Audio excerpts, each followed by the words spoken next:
Bismillahirrahmanirrahim.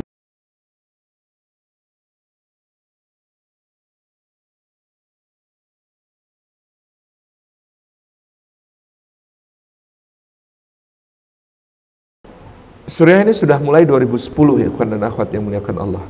Jadi tahun 2012 saya akhir bulan Desember sampai Januari 2013 saya berada di Gaza, Palestina. Saat itu sedang mudah masuk ke Gaza karena presiden di Mesir adalah Presiden Muhammad Mursi. Kami membawa amanah dari Indonesia. Kayaknya besar ketika itu baru saja terjadi serangan terhadap Gaza oleh Israel pada bulan November. Kayaknya besar, kita bawa 7 miliar. Waktu itu tujuh orang masing-masing bawa 1 miliar gitu kan. Dimasuk-masukin ke kantong celana gitu ya, diperiksa di bandara. Ini apa Pak? Ini Pak. Biasa. Kalau yang kita jawab itu biasa, orang kaya kan mau belanja gitu.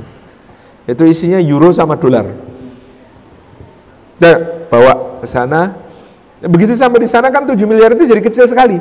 Melihat dampak kerusakan yang luar biasa dari serangan Israel di Gaza itu, ya kita kepedean bawa 7 miliar ke sini, merasa bangga mau bantu.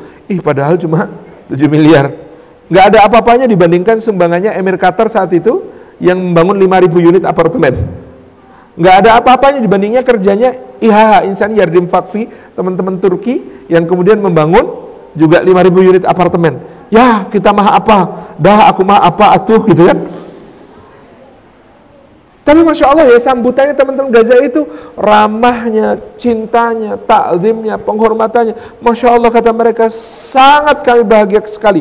Kenapa bahagia? Karena antum datang begitu jauhnya, membawa amanah yang dikumpulkan dari harta yang paling ikhlas, yang dimiliki rakyat Indonesia sampai ke sini. Kami berbahagia sekali, kami terima ini sebuah kebanggaan bagi kami, menerima harta kalian untuk dijihadkan fisabilillah. Nah, saat itulah saya selalu mulai mempertanyakan, sebenarnya siapa yang bantu, siapa yang dibantu? Karena begitu menerima 7 miliar, apa kata orang Gaza? Ini kami bagi 2 ya, 3,5 miliar akan kami gunakan untuk perjuangan di sini, agar harta ini berkah bagi kami dan bagi antum semuanya. Sementara yang 3,5 tolong kami titip, tolong dibawa ya ke Suriah. Mereka sudah mengalami 2 tahun, hampir 3 tahun yang kami alami selama 60 tahun. Tolong ini 3,5 titip ya untuk saudara-saudara kami di Suriah. 10 hari di Gaza dengan beberapa misi dan pendataan. Selesai mau pulang itu ternyata teman-teman di Gaza ngumpulin uang. Pengusaha-pengusaha Gaza ngumpulin uang, orang-orang di Gaza yang tinggal di pengungsian bahkan ngumpulin uang. Total mereka dapat sekitar 10 miliar. Dititipkan kepada kami, diminta bawa ke Suriah. Titip ya, ini 10 miliar kalau dia untuk Suriah, tolong dibawa ya. Kan jadi garuk-garuk kepala, berangkat bawa 7, pulang bawa 13,5. Jadi siapa yang dibantu, siapa yang membantu gitu. Subhanallah, ini berkahnya tanah jihad yang namanya Gaza. Ini terasa sekali luar biasa.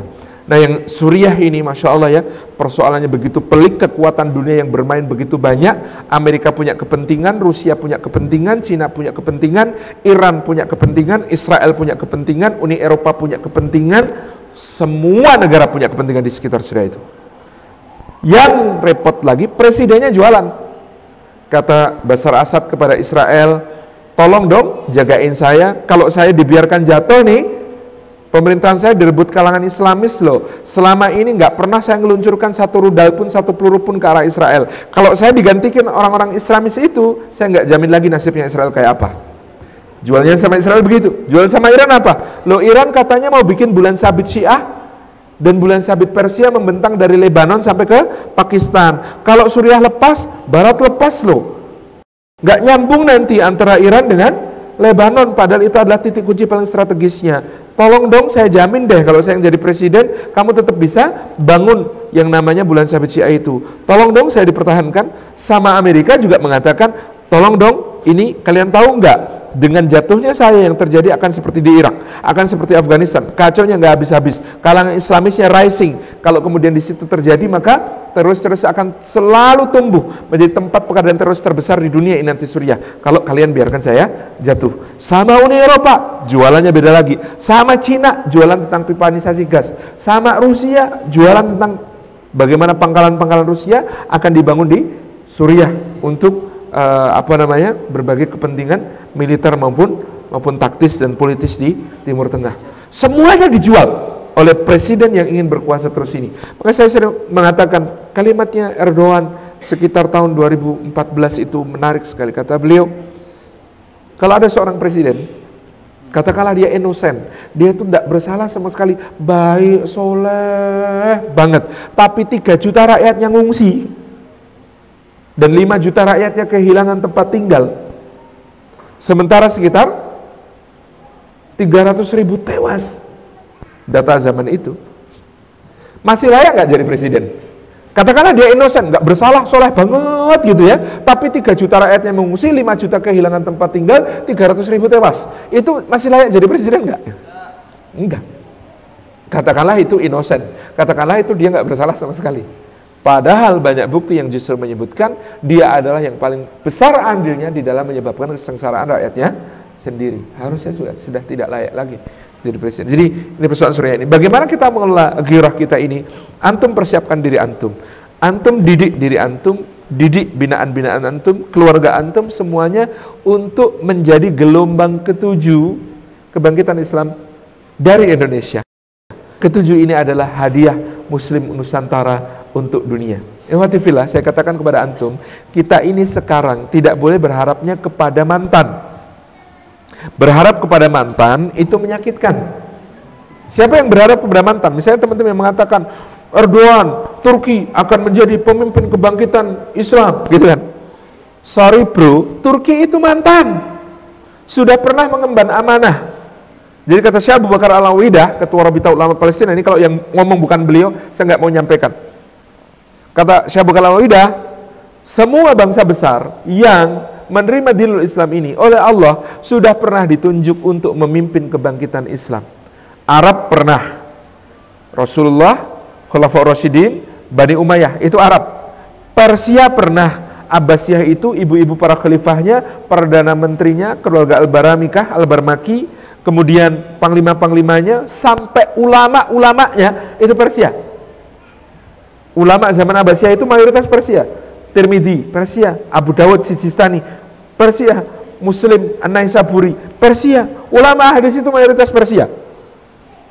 Apalagi ilmuwan-ilmuwannya, Al-Kindi, gitu ya. Kemudian Al-Biruni, Ibnu Haytham, darahnya Persia. Jadi kebanyakan zaman itu yang membangun peradaban adalah Persia. Persia menyimpang, dicabut lagi amanah sama Allah, dikasih ke siapa? Kurdi. Siapa Kurdinya? Salahuddin Al-Ayyubi dan anak-anaknya. Kurdinya menyimpang, Allah tarik lagi amanahnya, dikasih ke siapa? Kurdi ini cuma sebentar banget dapatnya. Terus siapa yang ngambil amanah berikutnya? Mamluk. Mamluk ini bangsa dari mana? Asia Tengah, budak-budak, Kutus, Kolawun, Baibars.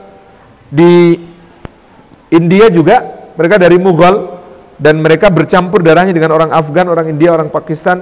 Nama penguasanya Jalaluddin Akbar yang antum suka nonton, Joda Akbar gitu kan.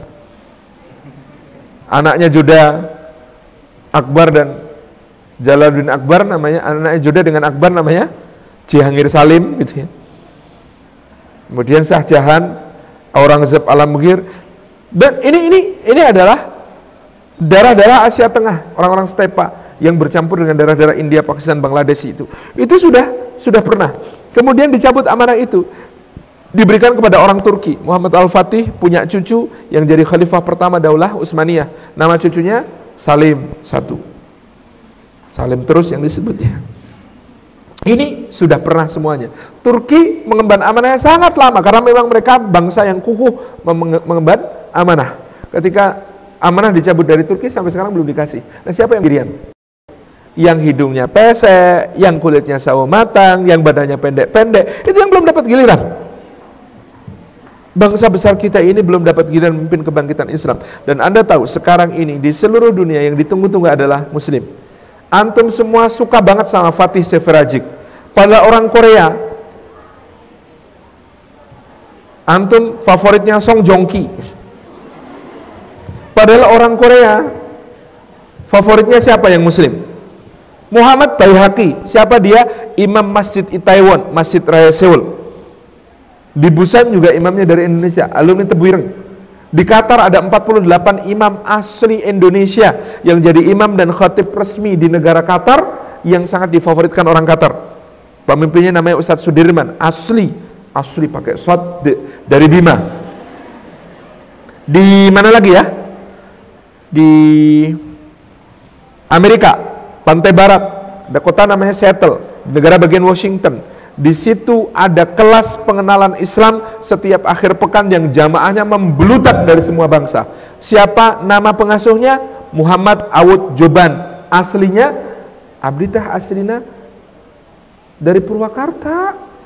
Orang Sunda, bahasa Inggrisnya teh lugat Sunda. How are you? Kumaha daman gitu.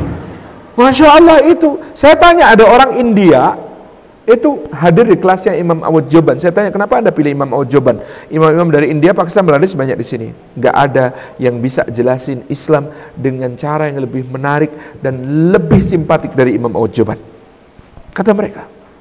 Di pantai timur, Muhammad Syamsi Ali, orang Kajang di Sulawesi Selatan. Bahasa Inggrisnya logat Bugis. Saya kalau di sana gitu. Bikin march kemarin, I Muslim too, yang ikut 85% orang non-muslim. Dia bisa gerakkan untuk demo bersama-sama menentang travel ban-nya Presiden Trump. Syamsi Ali, kelas akhir pekannya tentang Islam, yang hadir selalu membludak. Setiap pekan yang syahadat, ini jari ini selalu nggak cukup untuk itu. Kayak apa? Orang Indonesia. Dunia sedang menanti Indonesia. Saya tadi cerita bagaimana di Melbourne komunitas Muslim Indonesia sudah punya 3 masjid, Masjid Westall, Masjid Baitul Makmur, Masjid Surokita gitu ya. Di kota-kota lain juga begitu. Kiprahnya Muslim Indonesia ini khas sekali. Jadi kalau acara dakwah diserahkan ke teman-teman Suriah dengan teman-teman Saudi, suruh bekerja sama, debatnya 6 bulan nggak selesai. Tapi kalau diserahkan ke orang Indonesia terkenal tasamuh dalam soal-soal furu'iyah. Gak apa-apa, gitu aja. Dan khasnya acaranya orang Indonesia apa kalau acara dakwah orang Indonesia? Ada makan-makannya. Dan Anda tahu komunitas Minang memegang peranan yang begitu pentingnya, luar biasa dalam dakwah internasional ini. Komunitas pengajian namanya SAS, Sulit Air Sepakat. Itu di Australia ada, di Jepang ada, di Amerika ada, di Inggris ada, di Jerman ada. Sulit Air Sepakat, cuma kecamatan kan di sini. Dan di luar negeri begitu masyhur. Apalagi Minang Saio, pengajiannya ada di Sydney, ada di Melbourne, ada di Perth, ada di New York, ada di Washington, di mana-mana. Anda itu cuma tinggal meneruskan jejak besar peradaban ini, menjadi lebih bervisi internasional. Kalau bapak-bapak kita itu fokus, kita dakwai orang Indonesia saja, Anda cuma tinggal merubah fokus, dakwai orang luas. Anda ditunggu. Tambahkan bahasa Anda. Ada yang bisa bahasa Inggris, pinter? Banyak kan bisa bahasa Inggris? Pede ikhwati fillah. Nanti sekitar 30 tahun dari sekarang di Inggris, bahasa Inggrisnya orang Inggris itu tidak akan ke British-Britishan banget lagi. Jadi tidak lagi Harry Potter, water, I went home and switch on the telly, gitu kan? Bahasa Inggrisnya British kan begitu ya. Nanti 30 tahun lagi di Inggris itu bahasa Inggrisnya akan lebih banyak yang seperti ini. I want to tell you something, brother. I have told you before, and you can open chapter 25. Begitu. Di Amerika Serikat, lihat kota San Francisco, lihat kota Los Angeles. 20 tahun dari sekarang, bahasa Inggris di 2 kota itu akan semakin sedikit yang American English. Yang banyak apa? Oh my sister, your bed is very nice, but the best make me crying, cut the best, if you don't cut the best, if the same you cut my hair, gitu kan. Karena apa? Angka pembelian properti di Los Angeles dan San Francisco oleh orang Cina luar biasa dalam 3 tahun ini. Jadi peluang dakwahnya luar biasa. Kemana-mana, apalagi Anda bisa belajar bahasa Mandarin. Objek dakwah Anda 2 miliar orang, belum kenal Allah, belum kenal Rasulnya. Xie Chen Xiang, ini ya. Nah gitu. Anda ketemu orang Jepang. Orang Jepang bahasa Inggrisnya lebih parah lagi kan gitu. Makanya pede jadi orang Indonesia. Saya aja pede dengan Jenglish, Javanese English. Anda tahu Javanese English? Where do you want to go, sir? I'll bring you with my becak, sir. Don't worry, sir. The price is very cheap, sir. If you want to go around the city, sir, my becak is the best choice, sir. Itu tukang becak Malioboro aja pede bahasa Inggrisnya. Kenapa saya enggak gitu? Jadi ini dakwah. Anda belajar bahasa Jerman, tinggal ngerubah sedikit kan, aksen ada ich liebe dich gitu kan. Ach so gitu. Anda kalau lihat film Habibie dan Ainun kan banyak banget dialognya bunyinya ach so, I see. Bahasa Jermannya ach so, itu kan. Tinggal gitu. Bahasa Prancis. Bonjour, bonjour, bonjour, bonjour et avec nous. Kan gitu kan? Enak sekali. Itu bagian antum semua. Bagian saya. Lah masih banyak ya dari bahasa yang ngapok-ngapok. Kalau di Banyumas, Inyonge gitu ya, bahasa seperti ini. Masih perlu yang saya dakwai yang seperti ini. Sampai kemudian yang Jawa Timuran. Yang kemudian kamu kalau parkir jangan duduk situ. Duduk situ kalau hujan jembek semua, Surabayaan gitu ya. Sampai kemudian yang Makasaran, saya mi Ustaz, saya perlu itu apa namanya? Saya punya roti, bolehlah kita makan itu. Sampai kemudian Anda orang Minang gitu ya. Sampai kemudian orang Madura Mejong, gimana saya ini? Lawang saya ini sholat sudah pacarannya tadi gitu. Gitu kan? Sampai kepada ngomong Minang kayak Anda tak paksa-paksain belajar pantunnya gitu ya. Nah, tugas saya yang begini-begini masih gitu ya. Tugas antum lebih internasional. Saya interkontinental saja gitu ya. Begitu. Jadi ini visi dakwahnya harus keluar. Dunia menunggu Indonesia. Ketika kemarin 411, 212, apa kata teman-teman di Gaza? Orang Gaza bilang, kami tuh mantengin Al Jazeera terus, ngeliatin kalian, ya Allah, luar biasa kalian itu, bisa kumpul sebegitu banyak, sholat Jumat bareng-bareng, ya Allah, waktu 212 kami bilang, orang-orang Gaza bilang, kami bilang, ya Allah, pembebas kami sudah kumpul, ya Allah, kapan mereka dikirim ke sini, ya Allah, 7 juta, ya Allah. Itu kalau dikirim ke Israel, penduduk Israel itu 5 juta. Kalau cekek-cekekan 7 juta sama 5 juta itu surplus 2 juta loh. Ini selesai masalah Israel itu. Kalau orang yang demo 212 itu dikirim ke Israel, itu selesai masalahnya Palestina. Jadi kata mereka, kapan dikirim ke kami, ya Allah, pembebas kami, ya Allah. Luar biasa, jadi ini dunia menunggu Indonesia. Saya kemarin di Kumamoto, satu kota di Pulau Kyushu di Jepang, presentasi tentang manajemen masjid, pesertanya takmir masjid di Kumamoto. Orang mana? India, Pakistan, Bangladesh, semuanya manggut-manggut. Luar biasa manajemen masjid Jogokarian yang kecil, pelosok, blusuk di Indonesia, di Jogja itu ternyata akan diterapkan di Jepang. Saya di Amerika Serikat, di Imam Center Washington, di New York, di kota-kota yang 9 kota kemarin saya keliling di Amerika, saya presentasi tentang manajemen masjid. Apa yang terjadi? Itu akan diterapkan di sana. Indonesia adalah inspirasi dunia, insya Allah. Intinya ihwati fillah rahimakumullah, ini gelombang ke-7. Saya selalu cerita, gelombang muslim Indonesia itu luar biasa. Gelombang pertama, Maharaja Sri Indrawarman yang surat menyurat dengan Muawiyah bin Abi Sufyan dan Umar bin Abdul Aziz. Gelombang kedua, Alawi bin Muhammad bin Ahmad bin Isa al-Muhajir dan keturunannya yang datang, para habaib yang kemudian membawa dinul Islam ke Nusantara, dan mereka menikah dengan putri-putri raja setempat. Gelombang ketiga adalah gelombangnya masa-masa Mamluk, di mana datang panglima-panglima besar ke Indonesia dan kemudian mereka mendirikan kerajaan dengan gelar Sultan Al-Malik, Malikus Saleh, Malikul Zahir, misalnya di Samudra Pasir. Ini gelombang ketiga. Gelombang keempat yang paling dahsyat, bagaimana kemudian para ulama merencanakan dakwah dengan pendekatan yang sangat luar biasa, menjawab tantangan umat. Di Jawa misalnya ada Maulana Malik Ibrahim yang sebelum membuka perguruan untuk belajar Islam, yang dia buka terlebih dahulu adalah bendungan dan sawah. Ada Maulana Ali Rahmatullah Sunan Ampel yang sebelum membuka perguruan belajar Islam, yang dia buka pertama adalah sekolah tata negara.